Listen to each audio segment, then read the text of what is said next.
नमस्कार साथियों।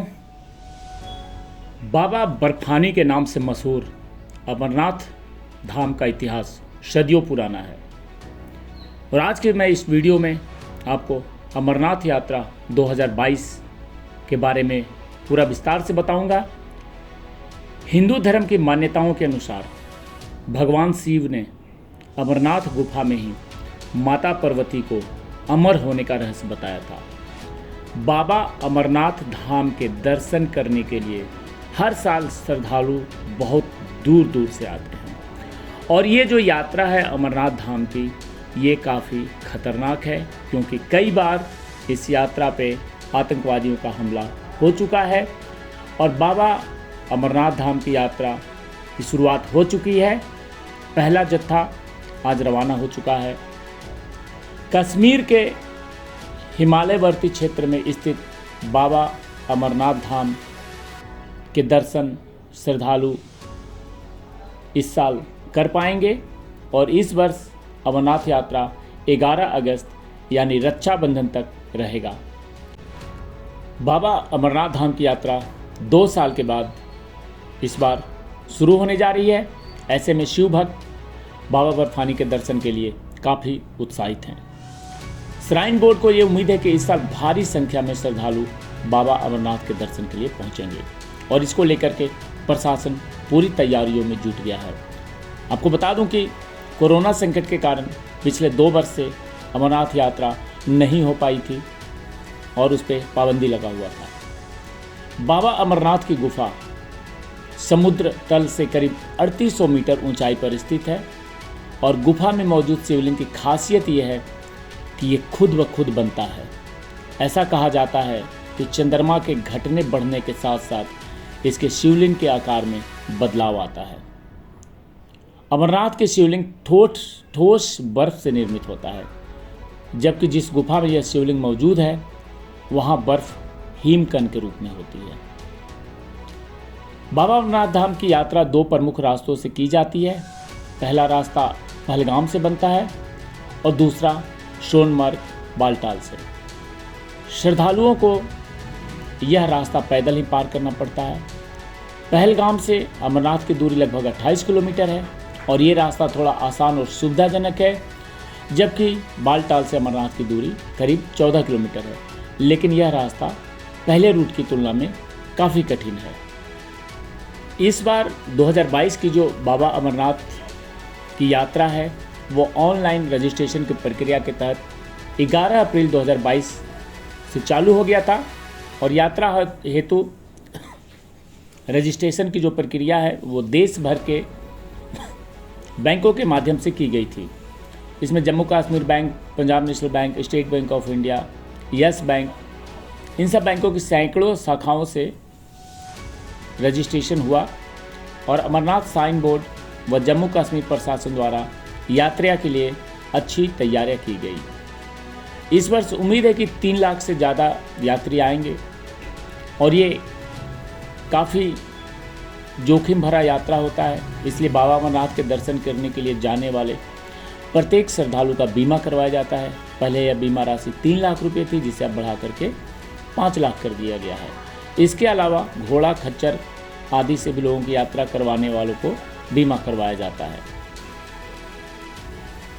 अमरनाथ यात्रा के लिए जो पंजीकरण की जो तारीख थी वो तो अब बीत चुका है, इसलिए इस बार आप लोग नहीं जा सकते हैं। अगर आपको जाना होगा तो अगली बार मैं आपको पूरा इन्फॉर्मेशन दे दूंगा कि कैसे आप पंजीकरण अपना रजिस्ट्रेशन करवा सकते हैं और अमरनाथ बाबा की यात्रा आप कर सकते हैं। और ये यात्रा हमेशा आतंकवादियों के निशाने पे रहता है। कई बार ऐसी घटनाएं हुई हैं कि यहाँ पे आतंकवादियों ने हमला कर दिया है, जिसके कारण से इस यात्रा पे सरकार की सुरक्षा की तैनाती काफ़ी मजबूती के साथ रहती है। और बाबा शिव अमरनाथ गुफा भगवान शिव के प्रमुख धार्मिक स्थलों में से एक है। अमरनाथ गुफा में बर्फ़ से बना लगभग 10-12 फीट ऊंचा शिवलिंग है और अमरनाथ गुफा का यह दिव्य मंदिर दक्षिण कश्मीर के हिमालय क्षेत्र में स्थित है। दुर्गम इलाके में ये शिवलिंग स्थित है और यहाँ जाने के लिए बहुत पहले से तैयारी करनी पड़ती है। क्योंकि जैसे जैसे हम ऊपर पहुंचते हैं ऑक्सीजन की भी कमी महसूस होती है, परंतु जिन्होंने ठान लिया है जाने के लिए वो लगातार चलते हुए पहुंच जाते हैं। बाबा अमरनाथ की यह गुफा श्रीनगर से लगभग 141 किलोमीटर की दूरी पर है और प्रत्येक वह श्रद्धालु जो अमरनाथ गुफा की यात्रा करना चाहते हैं उन्हें इसके लिए ऑनलाइन और ऑफलाइन परमिट लेना अनिवार्य है। बोर्ड द्वारा जारी किया गया एक परमिट केवल एक यात्री के लिए ही मान्य होगा, एक यात्रा के लिए मान्य होगा। यात्री की उम्र 13 वर्ष से कम और 75 वर्ष से अधिक नहीं होनी चाहिए।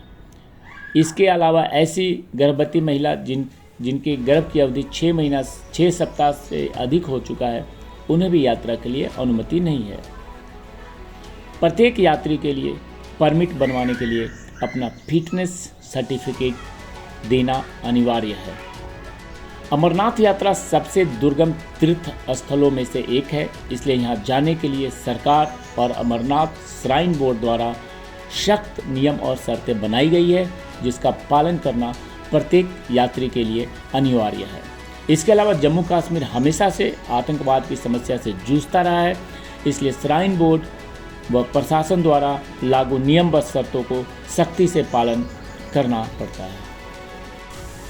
इस कठिन यात्रा में भक्तों को कई बार रुकना पड़ता है, इसलिए लखनपुर से कठुआ, सांबा और जम्मू तक 80 विश्राम स्थल बनाए गए हैं, जिनमें एक साथ 30,000 यात्री आराम कर सकते हैं। सिर्फ जम्मू में ही एक साथ 15,000 लोगों के विश्राम करने की व्यवस्था है और जम्मू से लेकर रामबन तक यात्री निवास बना दिए गए हैं, जहां एक बार में 8,000 दर्शनार्थी रुक सकेंगे।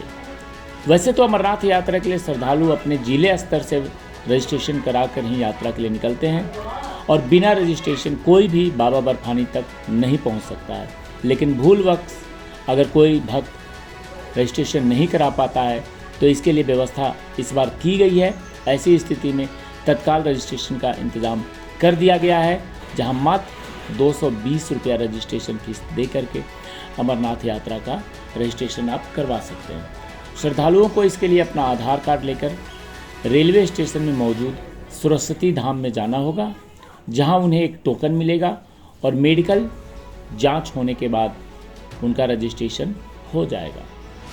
मेडिकल जांच में पास होने के बाद ही रजिस्ट्रेशन होगा। ये बहुत इम्पॉर्टेंट चीज़ है और जिन भक्तों की तबीयत खराब होगी या वो बर्फ़ की ठंडक झेलने लायक नहीं होंगे उनका रजिस्ट्रेशन नहीं होगा। भीड़ को कंट्रोल करने और यात्रियों की सुरक्षा को ध्यान में रखते हुए पुलिस सहित सीआरपीएफ और सैनिक 24 घंटे मुस्तैद रहेंगे।